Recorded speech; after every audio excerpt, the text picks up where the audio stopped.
Big boss Kannada season 12ರಲ್ಲಿ ತಮ್ಮ ವ್ಯಕ್ತಿತ್ವದ ಮೂಲಕವೇ ಸದ್ದು ಮಾಡಿದ ಸ್ಪರ್ಧಿ ರಕ್ಷಿತಾ ಶೆಟ್ಟಿ.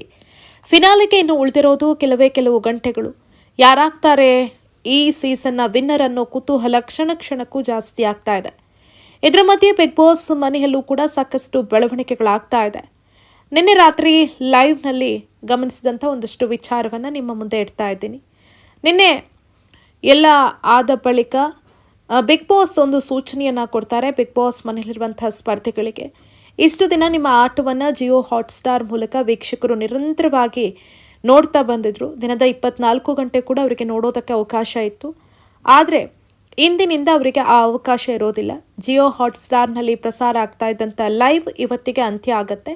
ನಾಳೆಯಿಂದ ಅವರಿಗೆ ನೋಡೋದಕ್ಕಾಗೋದಿಲ್ಲ. ಹಾಗಾಗಿ ನಿಮ್ಮ ಆಟಕ್ಕೆ ಸಾಥ್ ಕೊಟ್ಟಂಥ ಜಿಯೋ ಹಾಟ್ಸ್ಟಾರ್ ಇರ್ಬೋದು, ಹಾಗೆ ನಿಮ್ಮನ್ನು ನಿರಂತರವಾಗಿ ನೋಡ್ತಾ ನಿಮಗೆ ಬೆಂಬಲವನ್ನು ಕೊಡ್ತಾ ಇದ್ದಂಥ ಜನರಿಗೆ ಏನು ಹೇಳೋದಕ್ಕೆ ಬಯಸ್ತೀರಿ, ಕ್ಯಾಮ್ರಾ ಮುಂದೆ ಹೋಗಿ ಹೇಳಿ ಅಂತ.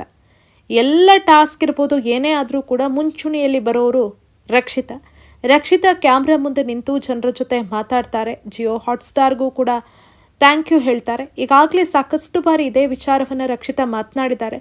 ನಿನ್ನೆ ಅದೇ ವಿಚಾರವನ್ನು ಕೂಡ ಮತ್ತೆ ಮಾತಾಡ್ತಾರೆ. ನಮ್ಮ ಆಟ ಬಿಗ್ ಬಾಸ್ ಮನೆಯಲ್ಲಿ ಕೊನೆ ಆಗ್ತಾ ಇದೆ.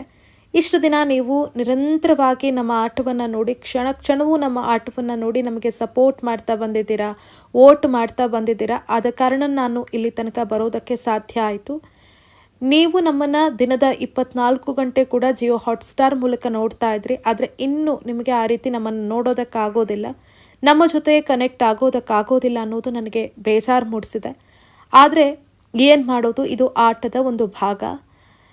ಆದರೆ ನಾನು ಒಂದು ವಿಚಾರವನ್ನು ಹೇಳೋದಕ್ಕೆ ಬಯಸ್ತೀನಿ. ಯಾರೂ ಕೂಡ ಜೀವನದಲ್ಲಿ ಅತೀ ಸೀರಿಯಸ್ ಆಗಿರಬೇಡಿ, ಅಥವಾ ಜೀವನದಲ್ಲಿ ನೋವಿದೆ, ಕಷ್ಟ ಇದೆ ಹಾಗಂತ ಬೇಜಾರು ಮಾಡ್ಕೊಳ್ತಾ ಇರಬೇಡಿ.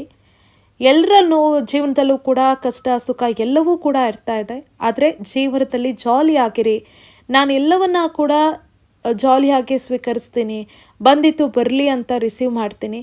ನಮ್ಮ ಬದುಕಲ್ಲಿ ಏನೇ ನೋವುಗಳಿರ್ಬೋದು ಅದನ್ನು ನಾವು ಮರೆತು ನಾವು ಖುಷಿಯಾಗಿರೋದಕ್ಕೆ ಪ್ರಯತ್ನಿಸಬೇಕು ಅಂತ ಒಂದು ವೀಕ್ಷಕರಿಗೆ ಮನವಿಯನ್ನು ಮಾಡಿಕೊಂಡಿದ್ದಾರೆ, ಸಲಹೆಯನ್ನು ಕೊಟ್ಟಿದ್ದಾರೆ.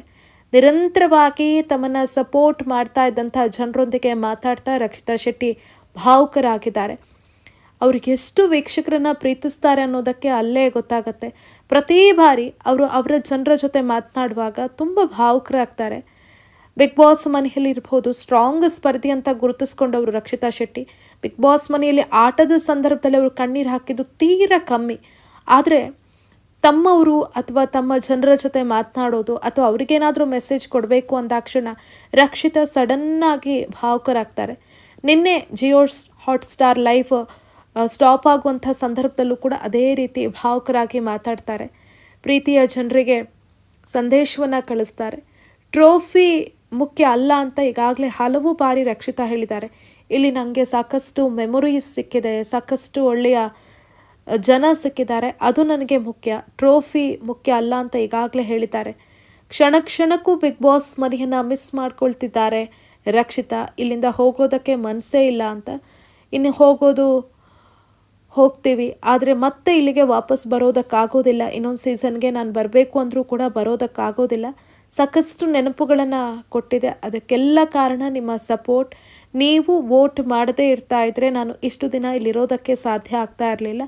ಹಾಗಾಗಿ ನಿಮ್ಮೆಲ್ಲರಿಗೂ ಕೂಡ ನಾನು ಧನ್ಯವಾದಗಳನ್ನು ಅರ್ಪಿಸ್ತೀನಿ ಅಂತ ಹೇಳ್ಕೊಂಡಿದ್ದಾರೆ. ಆ ಮೂಲಕ ನಿಮ್ಮ ಪ್ರೀತಿ ಸಪೋರ್ಟ್ ಹೀಗೆ ಇರಲಿ ಅಂತ ರಕ್ಷಿತಾ ಮನವಿ ಮಾಡಿದ್ದಾರೆ.